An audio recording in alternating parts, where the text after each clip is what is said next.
BA part third Sanskrit महाकवि भरतरी कृत नीति सप्तम प्रति दिवस दूसरो गलित योजना कामिनी सरो विगत वारिजन मुखम अनाक्षरम स्वाकृते प्रबोधन परायण सतत दुर्गत सज्जन नृपांगणागत खगो मनसी सप्त सज्जन।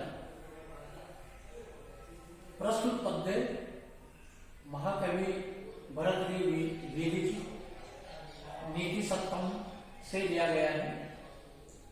प्रस्तुत पद्य में सहृदय व्यक्तियों को कुछ खटकने वाली चीजों का वर्णन करते हुए भरतरी कहते हैं, दिवस दूसरो शशि कि दिन में फीका पड़ा हुआ चंद्रमा, दिन में फीका पड़ा हुआ चंद्रमा शोभाहीन लगता है।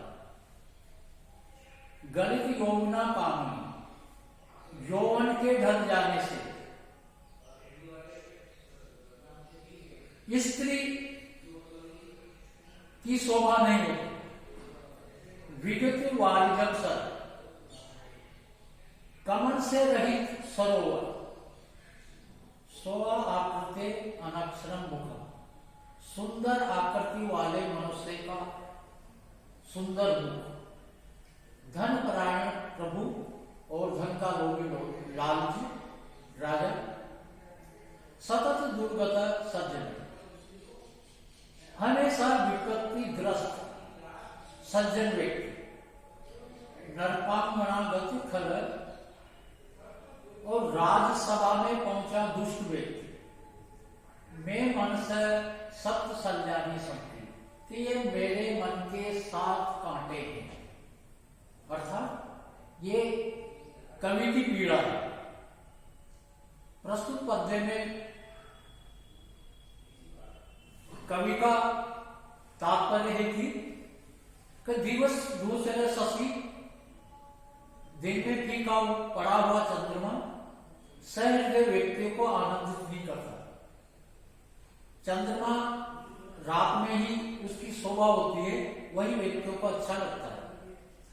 गलित यौवना कामिनी, यौवन के ढल जाने पर स्त्री की श्रीहीनता नष्ट हो जाती है। विगत वारिजन सरल और कमल से रहित तालाब भी शोभाहीन होता है। सब आकृति अनक्षर मुख, सुंदर आकृति वाले मनुष्य का सुंदर मुख, ये भी उसको शोभा नहीं देता। धन परायण प्रभु, धन का लोभी राजा, ये भी प्रजा के लिए अच्छा नहीं होता। सतत दुर्गत सज्जन, और हमेशा विपत्ति ग्रस्त सज्जन व्यक्ति, वह भी सहृदय व्यक्ति में चुभने वाला होता है। नरपांगणागत खलल और राजसभा में पहुंचा दुष्ट व्यक्ति, ये मन से सप्त सल्यानी कि ये मेरे मन के चुभने वाले 7 कांटे। प्रस्तुत पद्य का भावार्थ ये है कि चंद्रमा दिन में अच्छा नहीं लगता, फीका होता है, ये भी व्यक्तियों को खटकता है। यौवन के ढल जाने से स्त्री की शोभा कम हो जाती है, ये भी व्यक्ति को करता है। विगत वारिजन सर, और कमल से रहित तालाब की शोभा नहीं होती। स्वा आकृति अनक्षर मुख, सुंदर आकृति वाले मनुष्य का सुंदर मुख, अर्थात विद्या से ही व्यक्ति की शोभा होती है। लेकिन किसी व्यक्ति के पास भले ही विद्या न हो, सुंदर शरीर, सुंदर मुख हो, तो वह भी व्यक्तियों को सहृदयों को खटकता है। धन परायण प्रभु, आवश्यकता से अधिक धन का लोभी राजा, ये भी व्यक्तियों को, प्रजा को दुख देने के समान नहीं होता है। सज्जन नरपंगणागत खल, और राज्यसभा में पहुंचा दुष्ट व्यक्ति, क्योंकि दुष्ट व्यक्ति है राज्यसभा में मान लो पहुंचता है तो वो राजा को गलत सलाह ही देता है। इस वजह से दुष्ट व्यक्ति को भी राज्यसभा में नहीं बैठना चाहिए।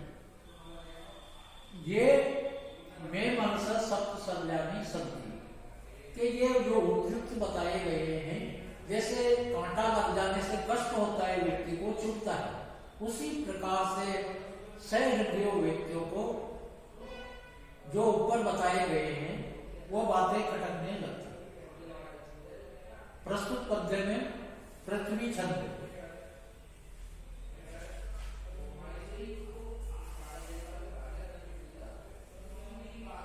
न कश्चित् चंड कोपा नाम आत्मनो नाम भू भुजा होतारम अपि जुहानम इस पृष्ठो दधति पाव। प्रस्तुत पद्य में कवि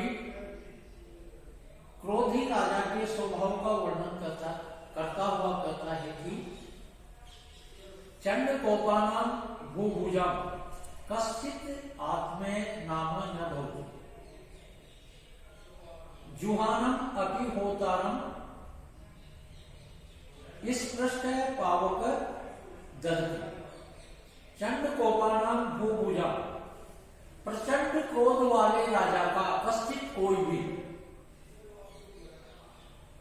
आत्मे नाम न भवति, कोई भी अपना नहीं होता। प्रचंड क्रोध वाले राजा का कोई भी अपना नहीं होता। जुहानम अपि होतारम, यज्ञ करते हुए होने पर भी होता को इस पृष्ठ पावक दहती कि छू जाने पर अग्नि जलाती। प्रस्तुत पद्य में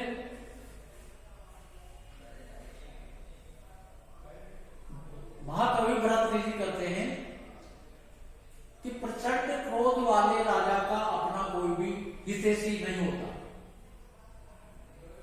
इसमें उदाहरण दिया है कि जिस प्रकार से यज्ञ कोई व्यक्ति करता है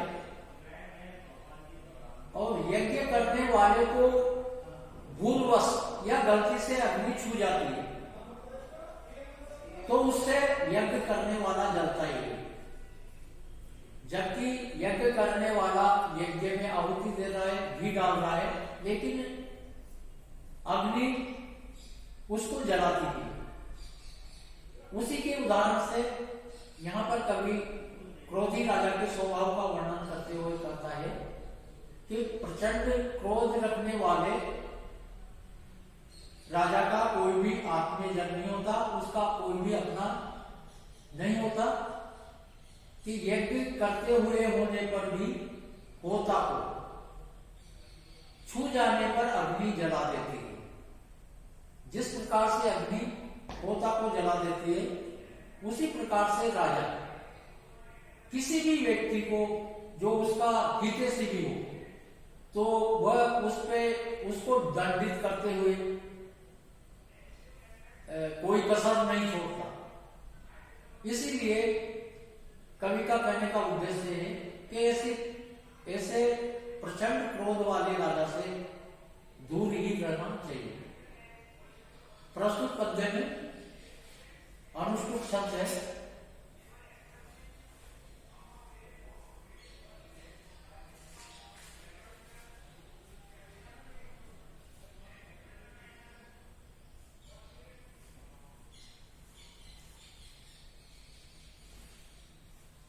आरंभे गुर्वी सैनी कर्मेण लघ्वी पुरा वृद्धि मति से पश्य दिनस्य पूर्वा परार्भिना छाया यु वेत्री खल सज्जन। प्रस्तुत पद्य में कवि सज्जन और दुर्जन की मित्रता का अंतर बताते हुए कहता है कि खल सज्जाना वेत्री दिनस्य पूर्वार्ध परार्भिना छाया यु आरंभे गुरु क्रमेण सैन्य पुरा लघ्वी पश्चात वर्धी मत। खल सज्जना मैत्री, दुष्ट जनों सज्जन व्यक्तियों की मित्रता। दिनस्य पूर्वार्ध परार्ध भिन्न, दिन की पूर्वान और अपराह्न छाया के समान होती। आरंभ गुरुवी की प्रारंभ में बड़ी, कर्मेण सैन्य और क्रम से घटने वाली। पूरा लघ्वी पश्चात वर्धी मति भोगी, और पहले छोटी और उत्तरोत्तर बाद में बढ़ती हुई।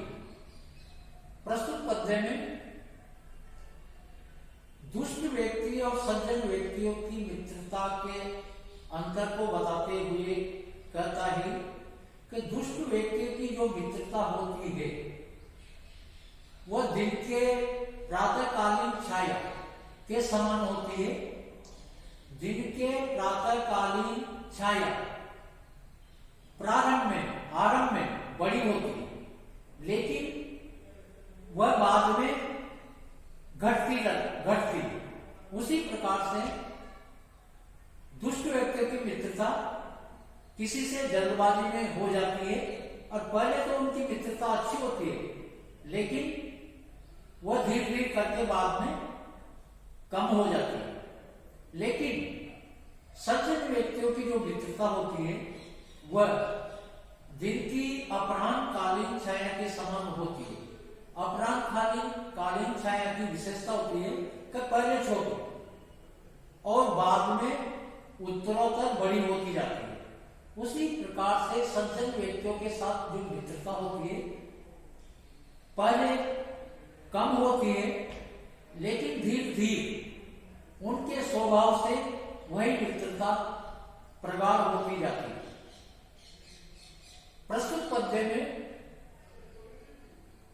दिन की प्रातःकालीन छाया और अपराह्नकालीन छाया, प्रातःकालीन छाया से उपमा दुर्जन व्यक्ति की दी गई है, क्योंकि प्रातःकालीन जो छाया होती है वो प्रारंभ में बड़ी होती है लेकिन बाद में घटती है।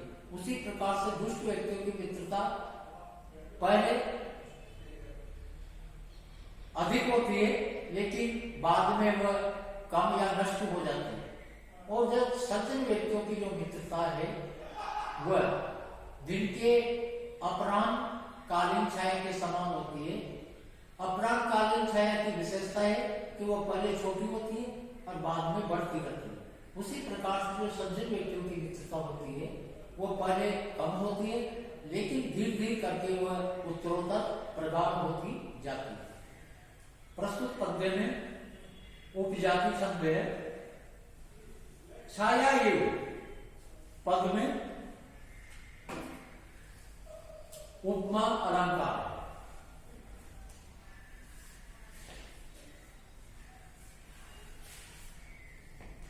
मृग में सज्जना नाम तरण जल संतोष वृत्ति नाम।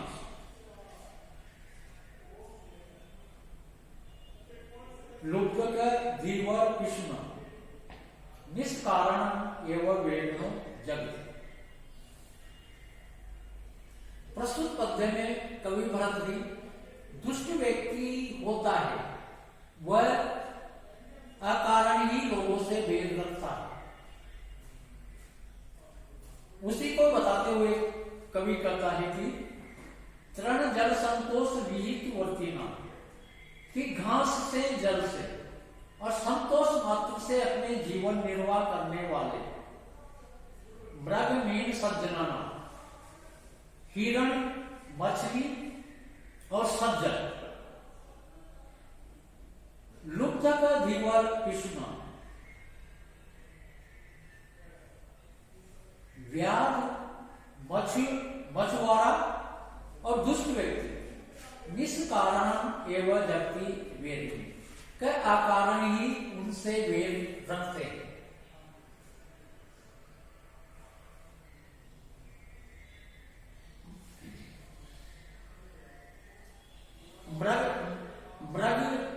हिरण यानी कि घास से ही अपने जीवन का निर्वाह करता है, लेकिन जो व्याघ्र होता है, जो शिकारी होता है, उससे अकारणीय वेर रखता है और उसको शिकार करता है या हिरण को कष्ट देता है। उसी प्रकार से मीन है, मछली है, वह भी जल में अपना जीवन निर्वाह करती है, लेकिन जो धीवर होता है, मछुआरा होता है, उसको पकड़ता है। उसी प्रकार से जो सज्जन व्यक्ति है वो अपने संतोष मात्र से अपने जीवन का निर्वाह करता है, लेकिन जो दुष्ट व्यक्ति है उसको कष्ट पहुंचाता रहता है। इस प्रकार से जो दुष्ट व्यक्ति होता है वो निष्कारण केवल जगती वेद के इस संसार में वह बिना काम ही उनसे वेद रखते हैं। प्रस्तुत पद्य में हिरण, मृग और सज्जन व्यक्ति ये अपना जीवन निर्वाह करने से किसी को कोई कष्ट नहीं होता, लेकिन जो दुष्ट स्वभाव वाले व्यक्ति होते हैं इनको घास, जल और संतोष मात्र से जीवन निर्वाह करते हैं। फिर भी जो दुष्ट व्यक्ति है वह इनसे अकारण बिना काम की वेद रखते हैं, क्योंकि दुष्ट व्यक्तियों का ये स्वभाव ही होता है दूसरे को पीड़ा देना। प्रस्तुत पद्य में